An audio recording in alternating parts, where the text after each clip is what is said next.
Kambag'allarimiz telefon qilyapti, elektronniy biletni qanday xarid qilsa bo'ladi deyapti. Albatta ko'rib turganlaringdek, WhatsAppga shu pastdagi nomerlarga aloqaga chiqadigan bo'lsanglar, biz o'zimiz elektronniy biletlarni yozib, registratsiya vaqtlarini tushuntirib, podrobniy WhatsApp ila tashlab beramiz. Ishdan kech qolib, ishdan javob so'rab yokida vaqtinglarni ketkizib, yo'l kira sarflab kelib bilet olishlar shart emas. Elektronniy tashlab beriladi. 200% men garantiya beraman, sababiki men o'zim video qilib qo'yaman.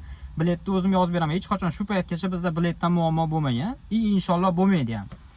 Musofirchilikda qo'ldan kelgancha poddeshka qilish sizlarga maqsad. Bemalol bilet xarid qilishlar mumkin. Shu plus sizlar uchaydigan kunida men o'zim обязательно inshaalloh maksimum harakat qilyapmiz.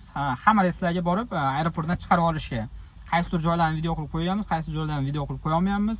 Постоянно o'zimiz aeroportda bo'lyapmiz. Bemalol ishonchli 100% garantiya ish eng arzon, Sankt-Peterburgda eng arzon kirdi chiqdi biletlar bo'yicha pastdagi nomerlarga aloqaga chiqishlar mumkin. Plus Gransiyaga borib zayiz qilib kelganlardan keyin albatta dokument ishlarini ham o'zimiz Xubinsk 77 migratsiya sentrida xullas qo'ldan kelgancha dokumentlarni ham to'g'rilab beramiz. Hamma yo'lma sog' bo'linglar, musofirchilikda Alloh hamma omadni bersin, ishlaringlar yo'lma sog' bo'linglar.